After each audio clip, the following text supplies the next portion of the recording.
butuh, ngarep, menunggu, wah itu sangat menghina diri gitu loh ya. Apakah ini satu-satunya pilihan ya? Kalau itu satu-satunya pilihan dalam hidup dan tidak ada jalan lain, ya mau apa lagi. Tapi ternyata tidak. Itu bukan satu-satunya pilihan, tapi saya pilih sebagai pilihan. Ini yang agak geblek waktu itu. Kita ini kalau secapek apapun, kalau merindukan sesuatu, sebetulnya alam itu punya daya rawat kepada kerinduan kita. Jadi buku saya ini kayak ditakdirkan tidak laku apa, tidak. Tapi dibanding kepercayaan diri saya dengan kualitasnya itu kayak menggoda itu ya, kayak menggoda. Ternyata itu alam hanya punya maksud. Sudah, bukumu itu nggak cocok di toko buku, nggak cocok diterbitkan oleh penerbit-penerbit itu. Bukumu itu mungkin cocok kamu terbitkan sendiri, cuman persoalannya kamu berani tidak.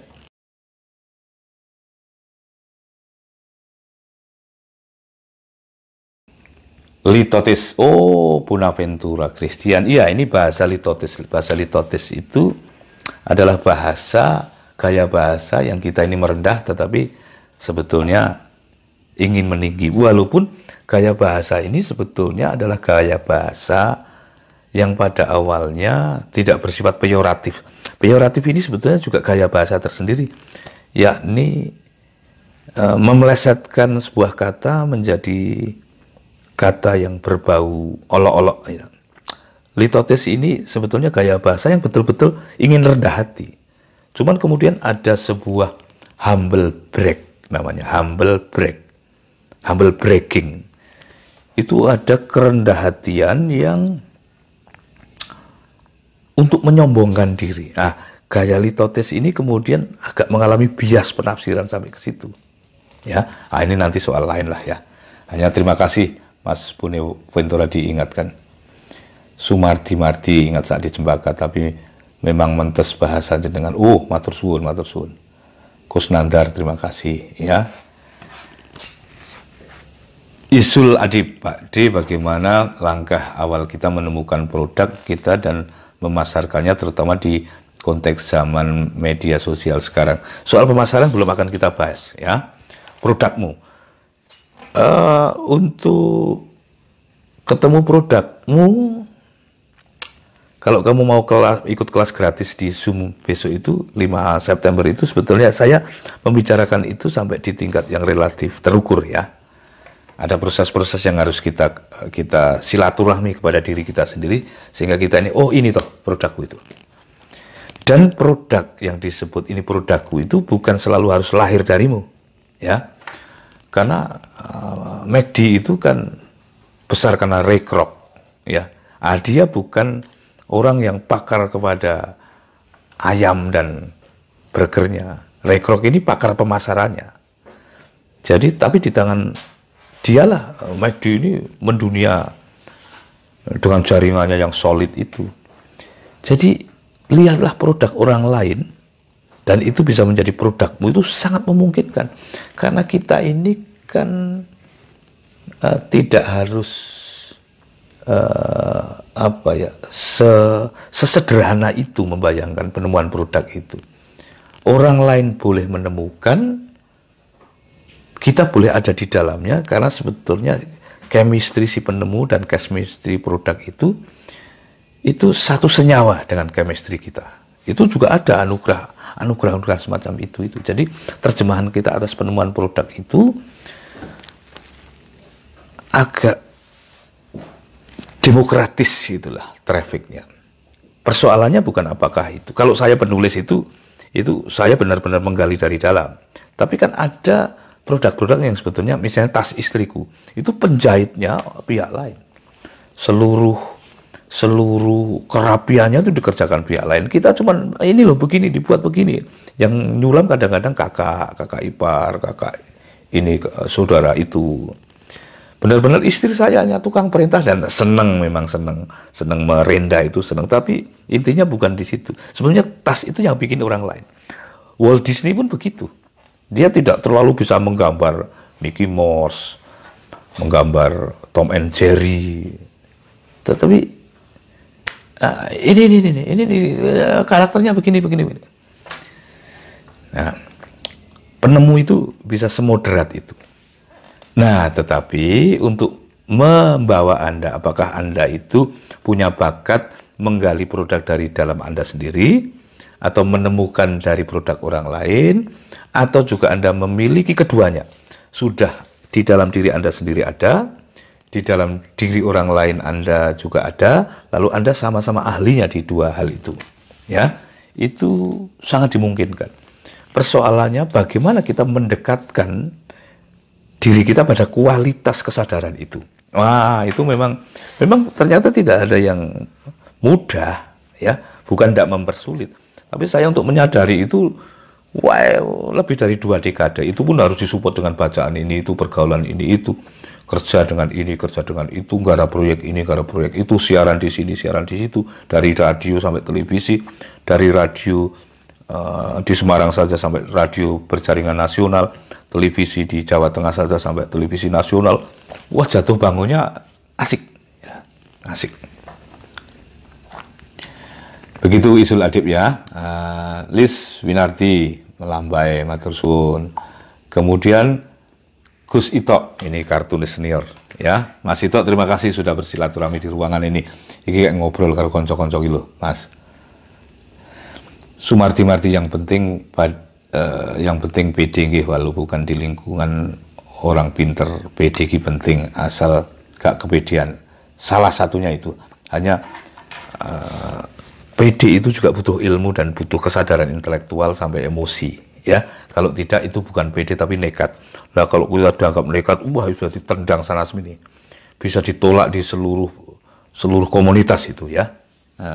PD itu agak mendua kalau belum matang benar, karena ia bisa mendatangkan kecerobohan, keangkuhan, karena demi kebutuhan PD itu, lalu kehilangan kerendah hatian. Lah, disinilah kadang-kadang persoalannya, karena orang yang rendah hati itu sudah nggak perlu ngurus PD atau tidak PD, dia diem ya berani, nyaman, tidak dianggap ya santai.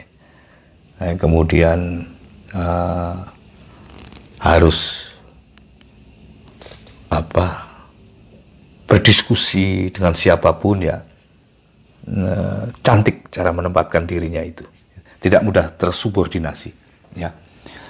Kurniawan Eko, Mas Pri, ini Eko Kang, Rabu depan piye Kang, saged boten membranding Indonesia pasca Covid.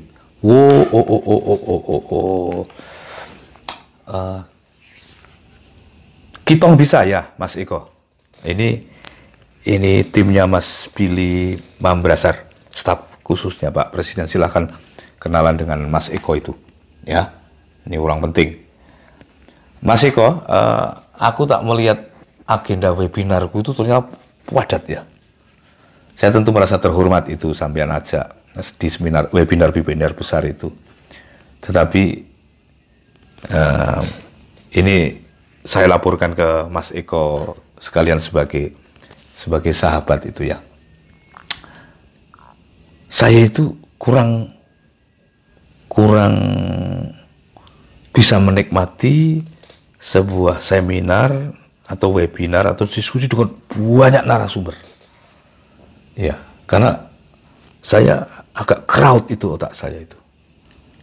Seminar Mas Eko yang kemarin itu narasumbernya banyak sekali, sehingga aduh ini gimana nih, masuk nggak gitu nih aku. Karena saya tipe pembicara ya begini nih, cangkruan begini nih, yang tidak bisa diburu-buru, tidak bisa dikejar durasi, kecuali saya tampil di mata Natswa itu sudah dengan kesadaran ya menemani Natswa yang cantik itu, sehingga ya itu fun saja karena saya diberi ruang tuh dari Natswa, sekian detik, sekian menit, kesadaran itu sudah saya siapkan. Tapi sebetulnya itu bukan tipikal saya, hanya saya punya rasa hormat saja. Tapi kalau singkat kan tidak capek saya. Tampil di TV itu nggak perlu persiapan karena hanya tampil 5 menit kurang sudah iklan. Itu kan ya nongol lalu turun panggung. Tapi di webinar itu 4 jam, waduh, itu kan. Saya ada persoalan-persoalan emosi itu Mas Eko, tetapi nanti kalau konteksnya iya saja. Coba aku nanti lihat tema yang itu dan siapa narasumbernya. Dan saya juga punya kelemahan yang bersifat struktural. Seminar dengan pejabat-pejabat tinggi itu, saya kadang-kadang was-was itu ya. Was-was karena saya ini sangat mendaulatkan peserta, bagi saya audien itu lebih tinggi dari siapapun, termasuk dari pembicara. Sehingga kalau ada pembicara betapapun tingginya sudah bersedia datang lalu tidak datang, itu saya merasa sangat terbebani. Nah, biasanya kalau semakin tinggi pejabat itu, ada beberapa kasus yang saya temui di seminar-seminar itu, kalau tidak datang itu ya enak saja. Wah, kita setengah mati itu menanggung beban moral kepada, ya tidak semua pejabat, mungkin beliau sibuk, ini prasangka baiknya. Cuman prasangka baik ini kan tidak mengurangi kerepotan kita di lapangan yang harus bersopan santun kepada audien itu. Jadi ini sebuah romantisme yang lain lagi yang mungkin menjadi sebuah bahan dialog bersama. Tidak hanya ke Mas Eko, tapi juga ke... Makanya buku-buku saya itu nyaris tidak pernah ada endorsement. Bukan saya tidak butuh, tetapi karena endorsement yang hanya untuk manis-manis, untuk lamis-lamis, untuk agar buku ini tambah bagus dan menjadi laris, itu ya mungkin penting endorsement itu, tetapi kok itu bukan style komunikasi saya. Ya, wow, si tokoh penting ini, wah, menulis buku yang luar biasa.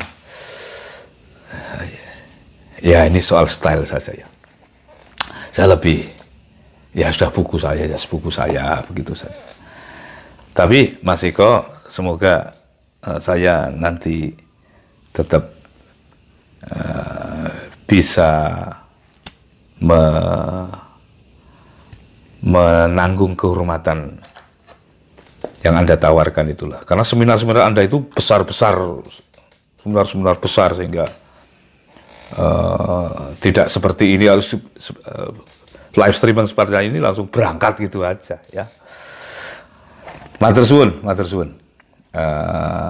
Aku tadi ngoceh sampai kemana-mana. Oke, ketemu produk ya. Jadi produk itu bisa produk kita sendiri, bisa produk orang lain, tapi itu mengkita. Kaos Prigias itu juga yang bikin teman-teman, bukan saya. Ya, saya hanya itu tweet Prigias sih, bikin kaos dan happy. Dan itu menjadi kaos Prigias. Kaos Prigias itu juga kelas Prigias, buku Prigias, terus Prigias refleksi di Smart FM. Ini bukan soal mudah loh, untuk menyebut Smart refleksi, kaos Prigias, kelas Prigias. Lu Prigias itu siapa? Nggak urusan, kira-kira gitu, nggak urusan. Menghormati diri sendiri itu penting. Lama-lama orang biasa saja menyebut, kelas Prigias, kaos Prigias.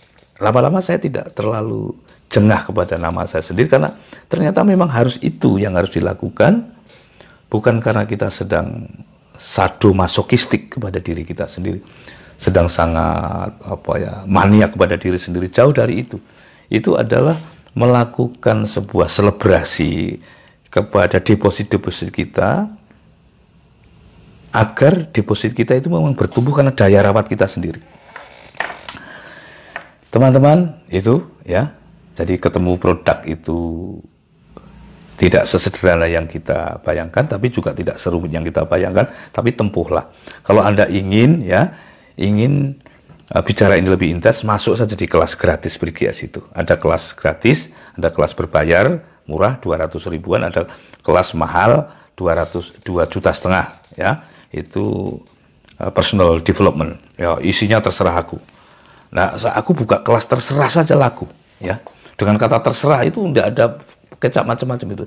Ya pokoknya pengembangan pribadi itu 2,5 juta. Itu ya jalan, ya tidak laris amat tapi jalan. Bahkan di era pandemi ini ya jalan-jalan saja kelas itu. Itu artinya kalau Anda sudah menemukan produk Anda, lalu mencintai produk Anda, lalu berani ekspos, bahkan bukan hanya sekedar untuk memperkenalkan kelas itu, benar-benar pasang badan untuk membuktikan apakah kelas kita atau produk kita itu laku atau tidak laku. Itu sebuah epic journey. Ya, itu perjalanan yang wasik, karena itu epic benar. Anda ketika sudah merasakan bahwa produk Anda laku untuk pertama kali, wah itu sensasi kebahagiaannya betul-betul fundamental. Itulah kenapa orang yang sukses cenderung makin sukses, karena keyakinan dirinya itu makin besar, makin terukur, dan makin jagoan di sektor fondasi mentalnya. Begitu, saudaraku, ya hidup harus saling menguatkan, menyemangati, dan saling mendorong ya untuk pertumbuhan bersama. Wabillahi taufiq wal hidayah. Assalamualaikum warahmatullahi wabarakatuh.